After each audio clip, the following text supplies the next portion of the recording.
नमस्कार दोस्तों, हाजिर हूँ फिर से एक बार आप लोगों के समक्ष ज्योतिष विषय पर चर्चा करने के लिए। इस समय हमारा जो महत्वपूर्ण विषय है वो चंद्रमा के बारे में चल रहा है। कुंडली के 12 लगन में हम आज जो है वो चंद्रमा अष्टम घर के बारे में बात करेंगे।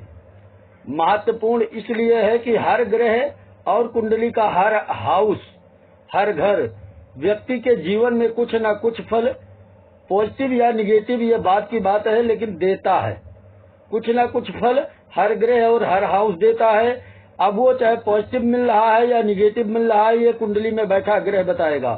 चलिए इसी के बारे में बात करते हैं। चंद्रमा अष्टम हाउस में, अगर किसी भी व्यक्ति का चंद्रमा अष्टम हाउस में बैठा है तो उस व्यक्ति को उसके जीवन में क्या फल मिलने वाला है, पॉजिटिव या निगेटिव। हाउस की बात हो रही है, राशि की कोई बात नहीं हो रही है। दोस्तों, आज हम आप लोगों को एक विशेष उपाय भी बताएंगे चंद्रमा का, और साथ साथ चंद्रमा का बीज मंत्र भी बताएंगे। उपाय जो है वो कैश से रिलेटेड है। चंद्रमा को ये उपाय करके कैश को कैसे बचाया जा सकता है, इसके बारे में उपाय आप लोगों को बताएंगे। साथ साथ चंद्रमा खराब होने से व्यक्ति के जीवन में क्या परेशानी आती है ये भी बताएंगे। बात करते हैं सबसे पहले खराब चंद्रमा के बारे में। पहले तो आप ये ही जान लीजिए कि आपका चंद्रमा खराब है या सही है। अगर खराब है चंद्रमा तो उस व्यक्ति के, जिस भी व्यक्ति के चंद्रमा खराब होता है, चाहे वो लड़का हो या लड़की हो, उसको मानसिक स्थिति उसकी सही नहीं होती है, मानसिक विकार होता है, नेत्र कष्ट होता है, धन की हानि भी होती है, रक्त दोष भी होता है, स्त्री को भी कष्ट होता है, उसके पत्नी को भी कष्ट होता है। अगर पत्नी की कुंडली है तो पति को भी कष्ट हो सकता है। अशुभ फल ऐसे ही घटित होते हैं, अशुभ घटनाएं उसके जीवन में ज्यादा घटती हैं। इस प्रकार से आप समझ सकते हैं कि आपका चंद्रमा खराब फल दे रहा है या आपका चंद्रमा अच्छा फल दे रहा है। ये चंद्रमा की पहचान है, और चंद्रमा अगर अशुभ होगा तो इस प्रकार का कष्ट आपके जीवन में आता रहेगा।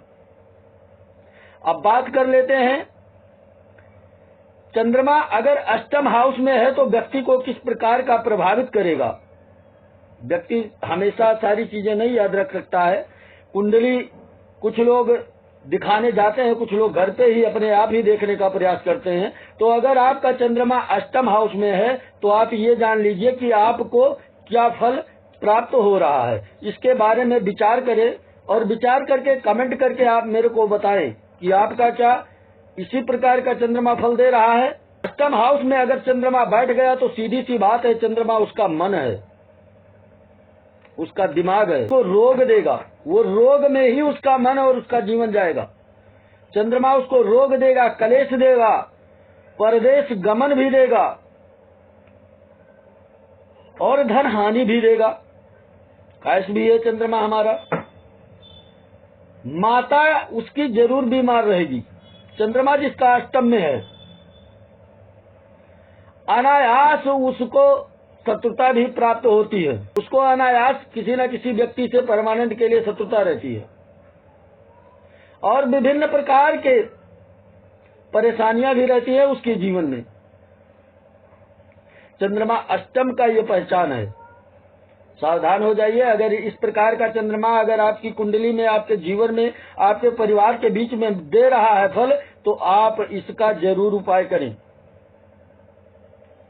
चंद्रमा के उपाय के तौर पे हम आपको चंद्रमा का बीज मंत्र बता रहे हैं। उस मंत्र को आप हो सके तो 108 माला हर दिन पर डे करो, और इसका लाभ आप देख लो। एक लोटे में थोड़ा सा दूध, कच्चा दूध और जल मिला करके अपने सामने जहाँ मंदिर है, स्थान है, या जहाँ जाप कर रहे हैं वहाँ पे रखिए। जहाँ पूजा कर रहे हैं वहाँ पे रखिए। हाथ में एक माला लीजिए और बैठ जाइए आसन पर, आचमन करिए, और उसके बाद पवित्र करिए, अपने आप को शुद्ध करिए। उसके बाद आसन को पवित्र करिए, पवित्री धारण करिए उंगली में। उसके बाद में भगवान गणेश को, अपने इष्ट देव को, अपने गुरु को, माता पिता को, सभी का ध्यान करते हुए, सभी को प्रणाम करते हुए, और भगवान गणेश जी को प्रणाम करें, ब्रह्मा विष्णु महेश को प्रणाम करें। उसके बाद एक दीपक प्रज्वलित करें। पंचोपचार द्वारा पूजन कर सकते हैं, नाना प्रकार का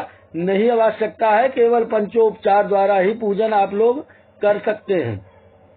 पंचोपचार द्वारा पूजन करके और ओम श्राम श्रीम श्रौम सह चंद्रमसे नमः शाम के समय गोधूल बेला होनी चाहिए, थोड़ा अंधियाला थोड़ा उजाला, गोधूल बेला होनी चाहिए। इसी समय से बैठ करके ना ज्यादा, कम से कम 1000 संख्या ज्यादा से ज्यादा होनी चाहिए ना। अगर इतना समय आपके पास है तो आप केवल मात्र 108 बार चंद्रमा के इस मंत्र को जपिए, और मंत्र जपने के बाद उस जल को आप जहाँ पे रहते हैं या जहाँ पे आपका कैश है वहाँ पे रखें, और रखने के बाद सुबह उस जल को पीपल के पौधे में सूर्य उदय के बाद इसी बीज मंत्र से चंद्रमा के श्राम श्रीम श्रोम सा चंद्रमसे नमः, इसी मंत्र के द्वारा उस दूध मिश्रित जल को आप पीपल पे चढ़ाइए। फिर इसका आप लाभ देखिए, आपके जीवन में किस प्रकार का लाभ मिल रहा है, और आप इस लाभ को पाए अवश्य। लेकिन मेरे को कमेंट करके जरूर आप लोग बताना कि इसका लाभ आपको मिला या नहीं मिला। दोस्तों, आज की वीडियो में बस इतना ही, और अपने नए दर्शकों को कहूंगा कि जो हमारे चैनल पे नए दर्शक हैं वो हमारे YouTube चैनल को सब्सक्राइब कर ले, वीडियो को हमारे ज्यादा से ज्यादा संख्या में अपने दोस्तों के पास शेयर करें, कमेंट करें, और कमेंट करके अपनी समस्या भी मेरे को बता सकते हैं आप। उसका भी कोई चार्ज नहीं लिया जाएगा, कोई फीस नहीं है, मुफ्त में है। साथ साथ हम उसका उपाय जो मेरे से बनेगा या जो सलाह हो सकेगी वो सलाह आपको उचित सलाह भी देंगे। आज के वीडियो में बस इतना ही। नमस्कार।